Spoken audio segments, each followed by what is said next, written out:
ন্যাড়া মাথাতেই আইনি বিয়ে সারলেন বিজেপি নেতা কৌস্তব বাগচি। নিশিদিন হসপিটাল, অর্থ সব নয়, পরিষেবাই আসল কথা। ঠিকানা রবীন্দ্রপল্লী, কল্যাণী হাইরোড, ওয়ার্ল্ডস মোড়ের নিকটে।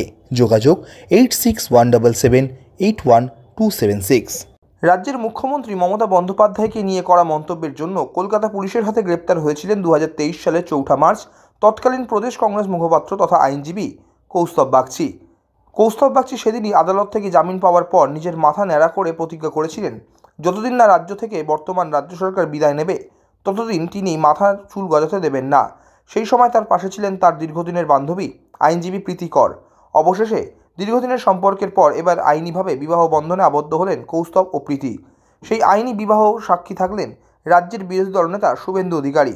এমন দিনে দাঁড়িয়েও সেই ন্যাড়া মাথাতেই বিবাহ বন্ধনে আবদ্ধ হলেন দুজনে। সংবাদ মাধ্যমের মুখোমুখি হয়ে প্রীতি ও কৌস্তব জানান তারা একে অপরের সিদ্ধান্তকে সম্মান করেন। আমি তো যেভাবে বলেছিলাম যে ও যদি ন্যাড়া মাথায় ছাদনা তলায় আসে তাহলে সেভাবেও আমি রাজি। আমি কিন্তু আজকে ওইভাবেই এসেছি, যদিও ছাদনা তলা না, আইনত আজ থেকে আমরা স্বামী স্ত্রী হব, কিন্তু আমি কিন্তু কথা রেখেছি। বাট আমি চাই, আমি সবসময় কৌস্তবকে বলি যে যে কোনো কথা যেটা দেবে সেটা যেন থাকে। ও যে কথাটা দিয়েছে যে মাথার চুলটা আমি রাখবো না যতদিন না এই সরকারের পতন হবে, ও যেন ওই জায়গা থেকে সরে না যায়। সেটা অলওয়েজ আমি তো পেছন থেকে ওকে পুশ করবই যে এই কথা থেকে কিন্তু সরা যাবে না, যেটা কথা দিয়েছো সে কথাটা রাখতে হবে। আইনগতভাবে যেটা লিগালি গেটিং ম্যারিড, এটা সেই বিষয়টা ঠিক একই রকম রেজিস্ট্রেশন আজকে। তো আমার কাছে অবশ্যই দিনটা অত্যন্ত স্পেশাল। একসাথে আগামী দিন একসাথে যে পথ চলার যে সূচনা, সেটা হয়তো আজ থেকেই সেই জিনিসটা লিগালি সেটা স্টার্ট হলো।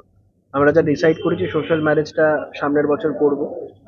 আর আমার গোটা অনুষ্ঠানে আমার পরিবার পরিজনের পাশাপাশি শুভেন্দু অধিকারী রাজ্যের বিরোধী দলনেতা এবং আমার অত্যন্ত প্রিয় একজন মানুষ, তিনি আমার এই রেজিস্ট্রেশন প্রসেসটায় উনি একজন সাক্ষী হিসাবে থাকবেন। এটা আমার কাছে একটা খুব বড় পাওনা, এবং শুভেন্দুদার এই মানে আমাকে এই উপহারটা দেওয়া হয়তো আমার জীবনে সব থেকে বড় উপহার হিসেবে থাকবে।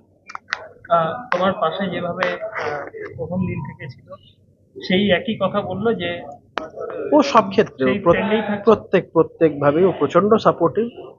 ও ইনফ্যাক্ট আমার এই মাথা ন্যাড়া হওয়ার ঘটনা এবং তারপরে এটা নিয়ে আমাকে অনেক ক্রিটিসিজম, অনেক কিছু শুনতে হয়েছে, কিন্তু ও প্রথম থেকে একদম রক স্টেডি হিসাবে সেইভাবে পাশে ছিল। তো সেটা তখনও বলেছিল যে আমি যেভাবে যদি এখন মাথা ন্যাড়া করেও যায় তাতেও আমার কোনো অসুবিধা নেই। আলটিমেটলি আমি খুশি হব যদি এখন তাড়াতাড়ি মাথায় চুলটা গজায়, সেটা আমার থেকে বেশি কেউ খুশি হবে না। আলটিমেটলি ছাতনাতলায় যাওয়ার সময় যদি মাথায় চুলটা গজিয়ে যায়, সেটা আমার থেকে বেশি কেউ খুশি হবে না। বি দ্যাট অ্যাজ ইট মে, সেটা যাই হোক না কেন, কথা আমি রাখবো। কথা যা দিয়েছি সেই কথা থেকে 1 ইঞ্চিও সরবো। মনে হচ্ছে দেখা যাক সেটা। তবে ইনফ্যাক্ট আমার যতদূর ধারণা 26-এর আগেই হয়তো আমাকে ছাতনাতলায় যেতে হবে। তো সেই ক্ষেত্রে সেই ধরনের আমাদের চিন্তা ভাবনা আছে। তো এক্সপেক্ট করবো আর কি যে যত তাড়াতাড়ি চুল গজাক, সরকার যত তাড়াতাড়ি পরিবর্তন হোক, সেই এক্সপেকটেশন তো অবশ্যই আছে। শুধু এক্সপেকটেশন থাকলেই তো হবে না, সেটাকে নিয়ে কাজও করতে হবে। সেই কাজও আমরা করছি, দেখা যাক বাদ বাকি। অপরদিকে রাজ্যের বিরোধী দলনেতা শুভেন্দু অধিকারী সংবাদ মাধ্যমের মুখোমুখি হয়ে কৌস্তবের এই সিদ্ধান্তকে নিয়ে বলতে গিয়ে বলেন, এটা তার ব্যক্তিগত প্রতিজ্ঞার বিষয়, কিন্তু পশ্চিমবঙ্গে পরিবর্তন আসবে, কৌস্তব সহ সকলের স্বপ্ন পূরণ হবে। না, এটা তো তার ব্যক্তিগত একটা প্রতিজ্ঞার বিষয়, আমি এটা নিয়ে কমেন্ট করব না।